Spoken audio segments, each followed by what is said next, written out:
companies, go and claim to care about privacy and give you these privacy features that actually are anything but. One example just recently was, I think Google requested agreement to a new setting, which they called some kind of privacy setting on Chrome, saying, we'll protect you from data. What it actually was you giving your exclusive rights to that data to Google. I think it'll take really a really big name brand company to really be exposed or blow up in a way that affects people today for people to take a stronger stand. This episode is brought to you by Polygon Labs. They've built the AG layer, which allows for greater builder sovereignty and fast, safe cross-chain interoperability. No extractive fees, no lengthy withdrawal times, no questions about security. Visit polygon.technology/grants to apply for funding today. Welcome back to the Proof of Coverage podcast. And today we're super excited to have the Anyone team with us here today. And maybe I'll leave him, them, whatever you want to be called, Mr. Agent Smith, to give his introduction. Sure. It's an absolute pleasure to be here. Thank you, Mahesh, for making this happen on serendipitous, short notice. I'm Neuratic. I'm the COO of Anyone. And this is our second podcast with EV3. Hopefully it'll be very interesting.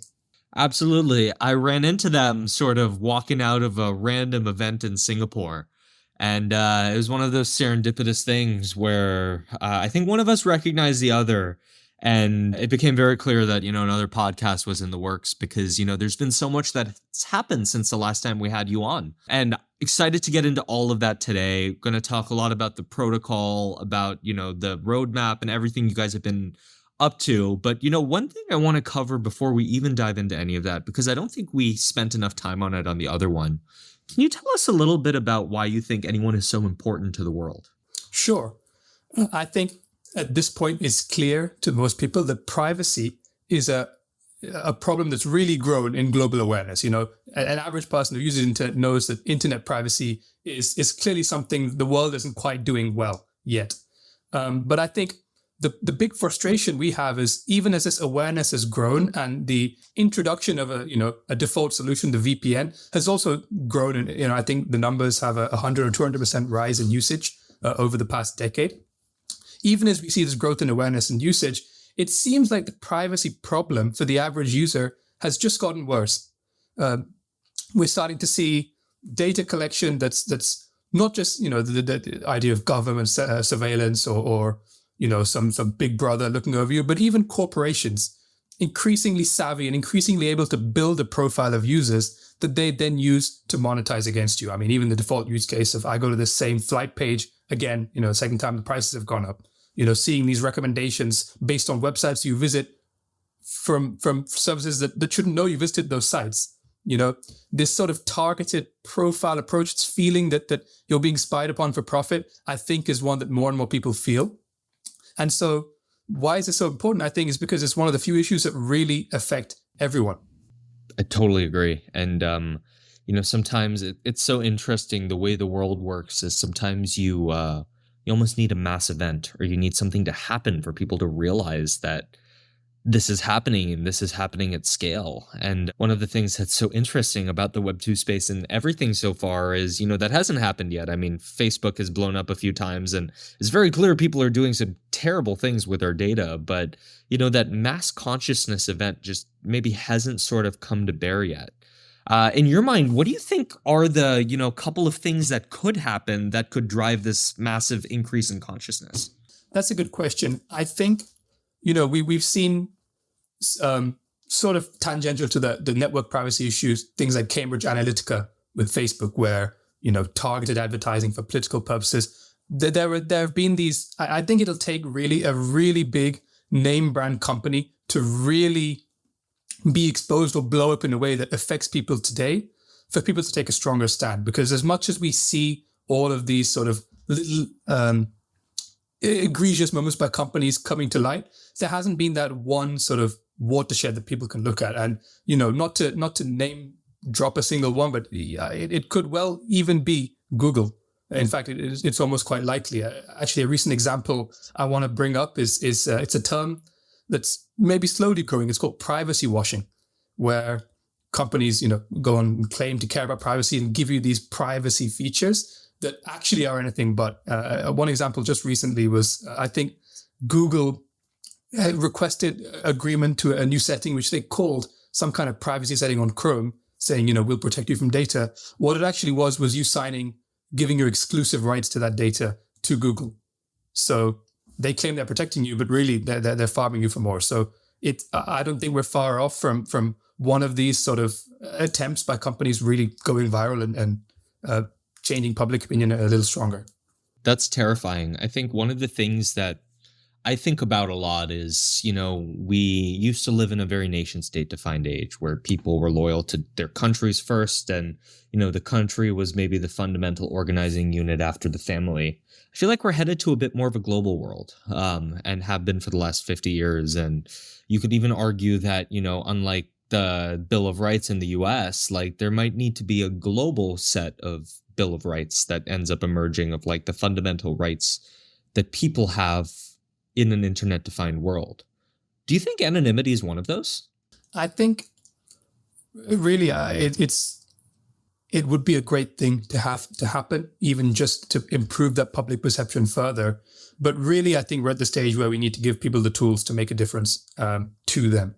And if the limitation is ease of use, if the limitation is simply the products don't exist, we need innovation to step in and create them. Because I think relying on doctrines at this point probably won't solve the problem. Measured, practical approach. That makes sense. So then, can you tell me a little bit about why you guys are the perfect founders to build Anyone? Oh, founders and the team. Okay, so I think that there are two things. The first and most important, I think, is attitude. And the second, a little less important, but still, is expertise. Because we have a group, I won't just speak for founders, but really the core team and engineers building this out across the network, across this distribution protocol using Arweave, across a hardware division that's now shipping units worldwide, and across social division, community divisions, across all of it. I'd like to think that we've scaled as a group without really losing the scrappiness of a small dedicated group. If there's a problem engineering, you'll see people up from different sort of these divisions up at late hours of the day solving it. We have initiative, they have ideas for things they can build or people they can incentivize to build on top of the network. And I think it sort of matches the vibe of our community. One thing about our team is we were maybe a little more deeply ingrained in Web3 than most startups. And a couple of our core members were former investors of the token who discovered us from the fair launch. So I think more so than other teams, I'd like to say we're sort of more in sync with our community, more in sync with the typical holder of the token. And the second thing is sort of expertise. We speak to protocol lead Jim Toth, who is a core contributor to some Arweave standards, Dr. Andrei Decholka, the co-founder of 20s, at one point Spain's largest social media, Ionic, our hardware lead with 20 plus years experience, those with sales experience across companies, AWS, Palantir. We have, in terms of building out a network that doesn't immediately fall over at the first hurdle, we have the people who know how to do that and those who are on the fringe of those innovative, blockchain technologies as well. Yeah, definitely. It's, mission drivenness plus technical expertise generally leads to the best outcomes in these markets. One of the, really interesting aspects of how you guys have gone about it, though, is some of you are anonymous, some of you are not. How has the anonymity factor sort of helped or hurt, the story, the progress, the growth? I would imagine on one hand, it's maybe a little bit harder to raise capital, but on the other, it maybe lets you, operate in a very different way in terms of the freedoms you have. Sure. And certainly, yes, we are a pseudonymous team. I mentioned some real names. I mentioned some pseudonyms. We let our team members sort of choose what they're most comfortable with.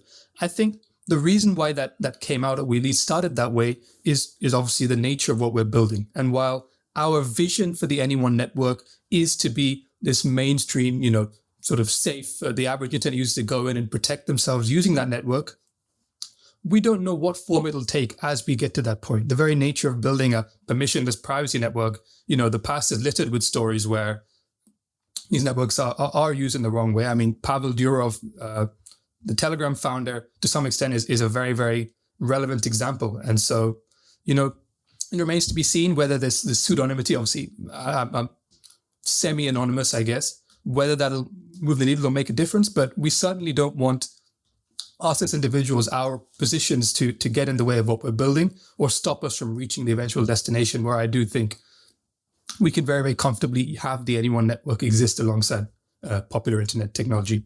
In terms of has it helped or hurt the journey, I think we're quite fortunate that because we launched in this fair launch manner, because we're so close to our community and our growth has been organic, it really hasn't stopped much at all. In fact, even sort of courting some institutions, there was some, especially the Asian VCs, ArcStream, JDI, the Future Money Group, who have come in and made investments almost a year after we started.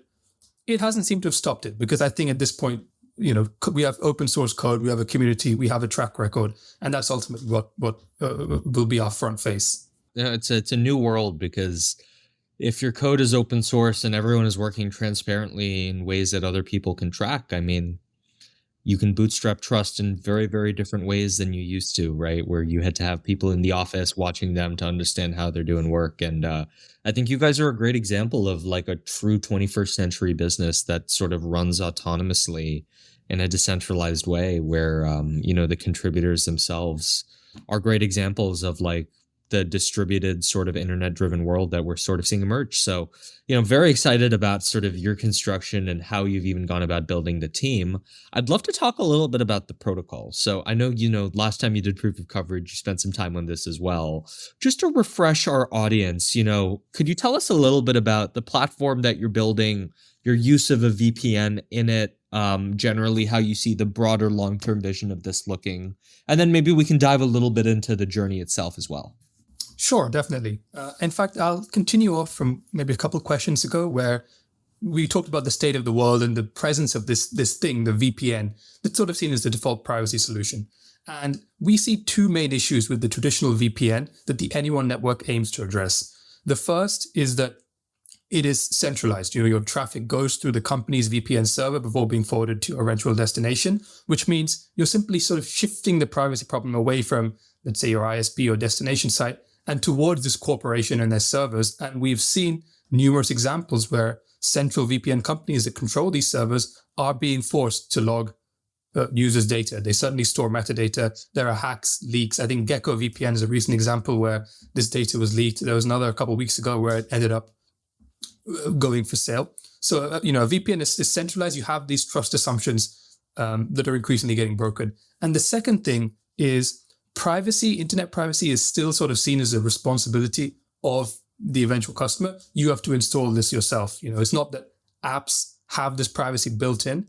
And that's the standard. That's the paradigm shift that we want to create. So the Anyone network is a DePIN privacy layer, is how we build it for the internet, where any application can route its traffic through multiple VPN tunnels through the network, such that A, you get this privacy built into the app without the user really having to change their behavior, and B, it's a privacy that is actually trustless. Your data is fragmented between multiple relay operators. This is where the DePIN comes in. Anyone can run a node and contribute to this network. And your data is fragmented between these operators such that no one can actually track your internet activity. And so that second part is we use onion routing and technology lifted from Tor, but we're trying to apply it to a far, far more mainstream way and really change the conversation of privacy to make it the default for every app. We'll get into the Tor thing in a second, but I just wanted to ask very quickly, what are some of the applications that you're already seeing sort of come up on the network? Or what are you excited about maybe over the next year and a half that you think are uniquely going to emerge on your network versus, one of 85 other blockchains that are going after the same 5 use cases? That's a great question. And just to clarify, I think we're in a slightly more open playing field being on the network level as opposed to the blockchain level. So we don't encrypt transactions. We're definitely. So we've been focused on the supply side so far. I think that's been clear. But our SDK in its initial early forms will roll out actually very soon, really in a matter of weeks. Our focus on the use side as we sort of create those first apps has been within Web3. That's simply because that's where we have connections and contacts. A couple that I found quite interesting is one on the RPC side. I think that's an obvious sort of product market fit. People know that are aware that Infura and typical RPCs do track you. And so in creating RPCs, both hosted in the network and also integrated into popular open source wallets, that's a use case that we ourselves want to just bootstrap and create and present to people. Sort of an extension of the RPC side is on-chain data collection. So we're starting sort of seeing, actually, I'll make a shout out for a company called Pangea, formerly Superchain, who I think have recently gained funding to sort of have a decentralized sort of content distribution of on-chain data in a way that's much quicker to access than a traditional RPC. And that's a use case where they themselves have said our customers care about privacy. They don't want the RPC or other intermediaries to be able to say, okay, these are the accumulation of requests made by this individual. They would like the ability to go through a network if the bandwidth and specifications were sufficient to grab that data. So those are some of the early RPC and wallet-related use cases that I think I'd like to see unfold. The other sort of interesting category is actually AI. Increasingly we have products that have access to AI built in, or they go and query certain agents, or eventually make queries to OpenAI or similar, where we want to build in essentially this wrapper around that product such that the request automatically goes through this privacy network and can't be tracked to the IP address or metadata of its users. So we've had some interesting conversations with IO.net in one case, where even not just for applications people use, but also within code in people's Jupyter notebooks, for example, make your request through our wrapper using our SDK and protect both yourself as a developer and your eventual customers. So those are sort of, in a long-winded way, two interesting use cases where I don't think VPNs have even begun to think about things. Some privacy SDKs type things may exist, but I don't think within Web3 that's been touched at all. So I found those two particularly interesting. The other sort of category is just individuals being able to make new apps themselves that use this network. So we've already seen a messenger app actually created by extended community that goes through our network. We'll hopefully see other privacy alternatives to email clients, browsers, BitTorrent, that use our SDK sort of as a default. So a lot of an interesting ecosystem I think we hope to build once we begin to roll this SDK out. Absolutely. I think the ecosystem seems like it's emergent, and, candidly, it's taken a lot of projects like a much longer time than they would have ever thought to sort of drive their ecosystems. I think y'all have had a very short leeway from when you started building out the supply side, I think, to when you're starting to see apps come through.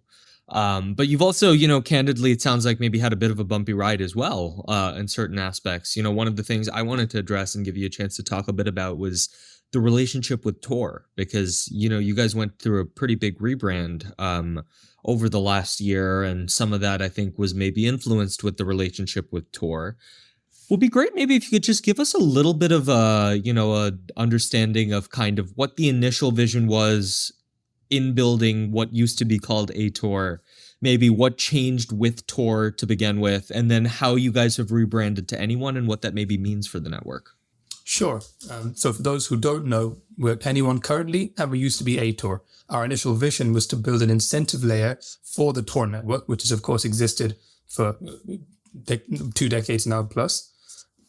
And the issue we saw with the Tor network was that while it was a globally known sort of privacy, the globally known almost default privacy solution, the number of nodes that actually route people's traffic was sort of stagnant around 6, 7, 8,000. And so we saw an opportunity to bring some incentives without actually changing the functionality of these relays, simply send tokens to them for operating and contributing their bandwidth.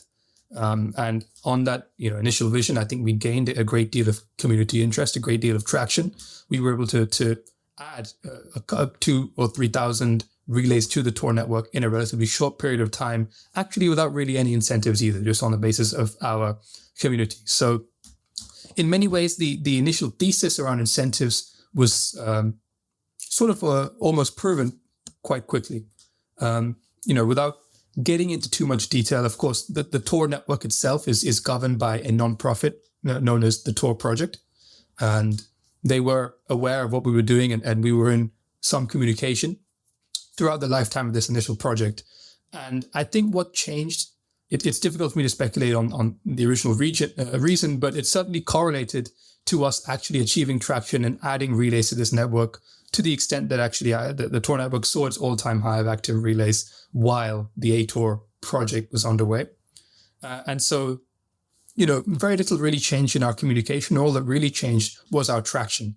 And we saw the Tor project within their right, make a decision to change some of their governance docs, and then immediately after go in and remove or do their best to remove relays they deemed associated with ATOR. This actually included relays that had been running for 5 or 6 years, and they were banned on IP, they were banned on fingerprint, and as far as I know, they haven't returned to the network. Tor's reasoning was, as they said, it went against the volunteer-driven spirit of the network, but it's not for us to say what the real reason was, and I think the difficulty for us was Tor had proven itself to really not be as permissionless as one might expect, and not as much as we'd expect. It's not so much this open source network that anyone can contribute to, but more a tool largely run by a community that exists and self-polices itself on the basis of participation in that community. And so, we have great respect to the developers and team of the Tor project. What they've built is fantastic. But I think being the network that could take true privacy to the mainstream, they probably haven't constructed themselves or chosen to govern themselves in that manner. And so it was unfortunate and certainly unexpected to have our sort of community hit this way. But increasingly, we are seeing it for the best and moving on from Tor and essentially forking many aspects of that onion routing technology, but then trying to apply it in a far more mainstream way and in a far more sort of innovative, fast-moving manner. I think the removal of those shackles has helped a great deal. One, on our ability to develop and not have to sort of work around a party that doesn't believe in it. But two, also from a branding and image point of view. Tor have always had this association to the dark web and to some certain infamous onion sites hosted on a network. And I think there's no reason for this technology, which really just removes trust assumptions to internet privacy, should be associated with the dark web as its sort of first default soundbite. And so the rebranding to anyone, it's and then this move from kind of a dark theme to a light theme is all part of that, trying to change the vision and first reaction to a privacy solution. I think having a dictionary word sort of helps with that. I think the anyone word itself can just has so much wordplay you can do with it. Privacy for anyone, you can be anyone online. So all of that, the rebrand was obviously a part of that move to the mainstream, and increasingly we are seeing it's for the best. And there's certainly more than enough community that we have formed organically, completely separate to Tor's relay operators, that the supply side is not going to be a problem at all. And now it's for us to prove that we can address the demand side of privacy in ways that existing onion networks just haven't been able to. Yeah, no, really appreciate all the color. Must have been a stressful moment for you guys when they pushed go on their end and you probably saw your network, I don't want to say collapse, but at least go through a significant period of uncertainty for a second there. And, kudos to you guys for coming out on the other side. Part of that to me speaks to the power of community and incentives, right? And one of the things that I've always just found surprising, whether it's, protocols that predate what we broadly call Web3, whether it's, internet-based databases like Wikipedia as an example that are sort of open contribution focused. The fact that they've never been willing to move to either an incentivized model or a token-based model, it's very interesting, right? Because you could argue that those are the token framework is the perfect business model for an open source contribution-based platform. Like Tor, whatever it is, whichever one you want to go down the path of. Do you think in the long run that'll lead to their deaths? Or do you think at the end of the day, there is a very strong core community that'll always do it on the principles alone? Well, that's a great question. These sort of Web 2 predated distributed open source technologies are still the bar that Web 3 is trying to match up to. And so it's, this sort of flippening. There's lots of examples, especially in DePIN, where we're trying to see these flippenings happen in various industries. It's not going to happen overnight. And I do think, the accumulated often decades of expertise and core community members can never really be overrun. I think it's just that we'll probably see these Web3 alternatives innovate faster and sort of represent the cutting edge. But I think that the comparison to the Web2 incumbents will always exist, and it's not just about having a better technical solution, but convincing people on a large scale that people can trust them. That both of these things will take a while, and there won't be a definitive moment, I don't think, where these incumbents can be called dead. Yeah, it's interesting. I think I'd argue you're probably spot on right when it comes to usage-based protocols. I don't know if I agree on internet-driven like open source databases. Like, do you think someone could like vampire attack Wikipedia, as an example? You'd hope the incentive to do that is less than it was for, let's say, Tor. If anything, it would be a slow degradation of quality or an introduction of some kind of bias, from someone who's incentivized to have that might be able to take it down. Clearly, I think Wikipedia works hard to stop that even happening, and so it would take a new level of incentivized adversary to actually do that. I'm sure attempts have been made in the past, and so the fact that it's still up and running and broadly trusted today, hopefully puts it in good stead. But I'm curious what you were kind of getting at there, and are you thinking that tokens are what would stop it, or well, I just think you're spot on. I think you're spot on about the trust aspect, which is that it's really interesting when a platform has a lot of trust to the point that people have implicit trust in what they sell and what they provide. I'd actually argue that's the biggest moat in the world, and you could throw as many tokens as you want at Wikipedia, but candidly, I don't think you're going to be able to vampire attack it. I think it's only through a degradation of trust, if it happens at a fundamental level, where people start losing trust, not just in the ability of Wikipedia to like provide you the right information, or Tor's ability to keep your like underlying hosted site actually private. Like, I think that degradation is a big part of what drives the loss of trust, which drives the ability to almost vampire attack. And I'd actually argue that's a big part of, I think, why you guys are so interesting right now, is because I think Tor has lost trust, candidly, for what it's worth. I mean, there's like so many underlying narratives around government's involvement in it. There's so many, underlying people that have built on Tor, used the Tor protocol, and gone to jail or like ended up not in the right place. That can a vampire attack on Tor work? We'll see. I don't know, but I'm bullish for what it's worth. Very random rabbit hole though at the end of the day, and I appreciate you sticking with me through that. It's very interesting. Yeah, it's just a weird one, because I think at the end of the day, it's like this model of like a token-based method of governing and incentivizing anything open source is like probably in its aggregate more powerful than what exists. But it just goes to this trust point. And if you can build a trusted community, it doesn't matter. And you can throw as much money as you want at these things and you won't solve them. So I just think it's an interesting lesson for anyone out there that's trying to start something out there and different, and maybe replicating some of the value propositions that have existed elsewhere. That like the first thing you have to figure out is whether you can actually win on this trust point. And I actually think that's something that you guys have gotten right from the start. Yes, I completely agree, and I think it's maybe a misconception that a lot of these DePIN type networks that exist, where the token is the gatekeeping of access to be able to contribute. They see it as the thing where people are purely driven by incentives, and only the party that cut costs the most, or the large corporations that can best operate in whatever rules of the DePIN, those are the ones ultimately contributing to it. I think what people miss is that DePINs and the token is really just a way of leveraging an existing community and trying to grow it further. I think people forget that there's still a community of people who oftentimes know each other and speak to each other far more than even these existing volunteer-run organizations that actually create that product and create that value. So you mentioned that earlier, a few questions on that community and the trust it creates is a moat, and I'm very sure that DePINs can create similar moats, if not better. Yeah, I totally agree. So maybe with that's a good transition. Can we talk a bit about your supply side and how you're actually using the token? It would be great, for our audience, if you could just kind of explain how they can get involved in the network, how you guys kind of use the token within the network, not just for incentivization, but for governance, and, how someone can dive into Anyone.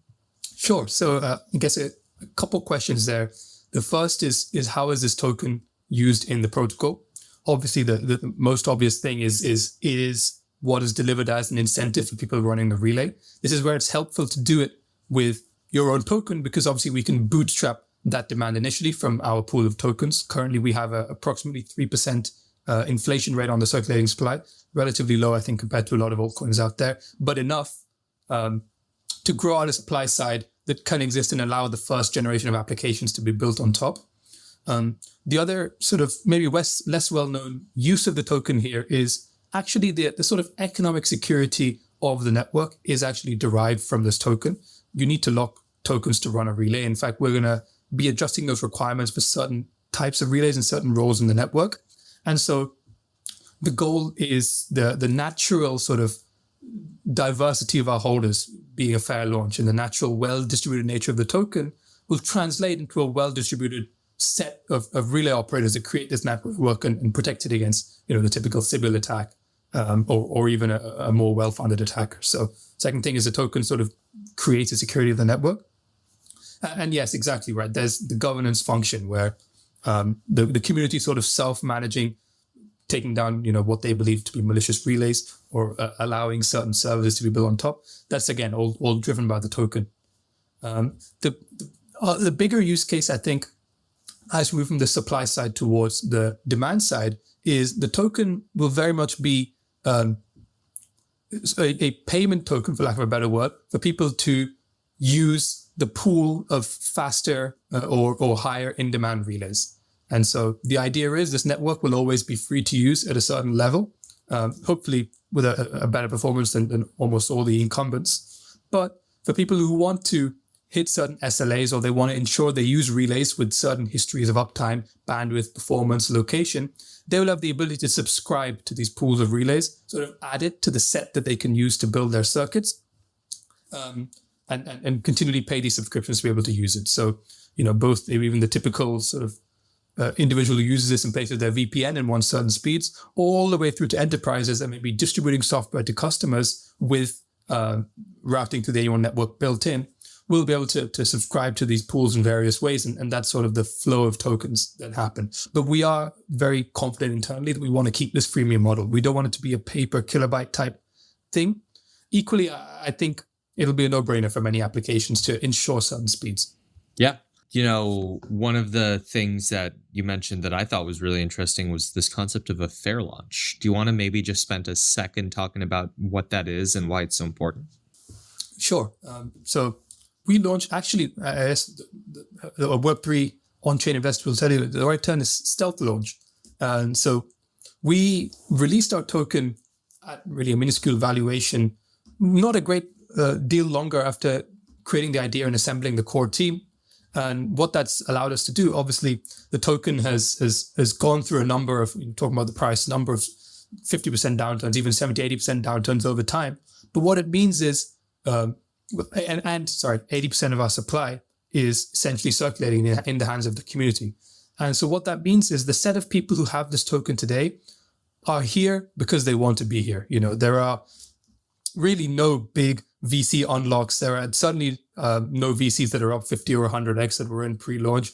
Individuals, retail, possible activists, possible relay operators and users, all of these people have been able to buy into this token really from day one. So that the set of holders who have it now are people who want to be here and believe in this future. It's not some sort of artificial FDV that's driven by VCs that have intentions different to most holders.